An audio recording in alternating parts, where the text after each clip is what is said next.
আসসালামু আলাইকুম। আপনারা সবাই কেমন আছেন? আশা করি সবাই ভালো আছেন। আপনাদের দয়ায় আলহামদুলিল্লাহ আমিও ভালো আছি। প্রতিদিনের মতো আজকেও আমি নতুন একটা রেসিপি নিয়ে হাজির হলাম। আজকে আমি বানাবো ব্রেড এগ বল। হাতে থাকা খুবই অল্প উপকরণ দিয়ে খুব সহজেই এটা বানিয়ে নেওয়া যায়। এটা খুব মজাদার ও ক্রিস্পি একটা স্ন্যাক্স। আশা করি সকলেই আমার এই রেসিপিটি পছন্দ করবেন। তাহলে চলুন পুরো রেসিপিটি আপনাদের সাথে শেয়ার করি। প্রথমেই আমি এখানে 4 পিস পাউরুটি নিয়েছি এবং সেটাকে ভিজিয়ে ভালো করে পানি ঝরিয়ে নিয়েছি। এখন এটা একটা পাত্রে নিয়ে নেব। আমি এখানে একটা বাটি নিয়ে নিয়েছি। এখন এর ভিতরে সেই ভিজানো পাউরুটিগুলো দিয়ে দিব। এর মধ্যে আমি দিয়ে দিচ্ছি 2টো বড় সাইজের পেঁয়াজ আমি মিহি করে কুচি করে নিয়েছি।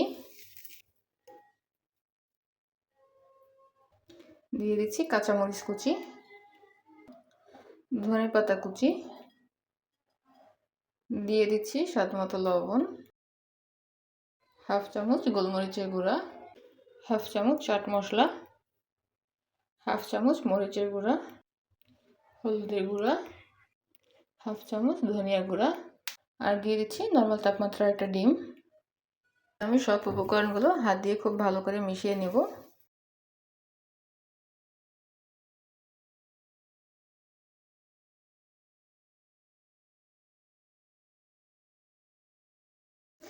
দেখুন আমি এটা খুব ভালো করে মেখে নিয়েছি। এখন এগুলোকে ভেজে নেব। এই জন্য চুলা আগে থেকে তেল গরম দিয়ে দিয়েছি। এখন এক এক করে সবগুলো দিয়ে দেব।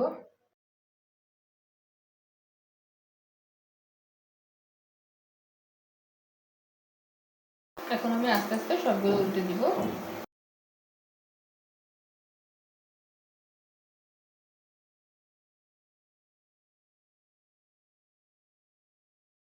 আমার সবগুলো বল ভালো করে ভাজা হয়ে গেছে। এখন আমি তুলে নিব।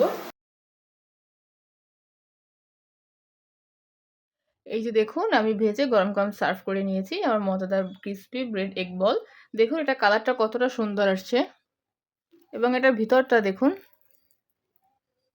দেখুন এটার ভিতরটা কতটা জুসি হয়েছে। যদি আপনাদের ভালো লাগে তাহলে আপনারা বাসায় অবশ্যই ট্রাই করবেন।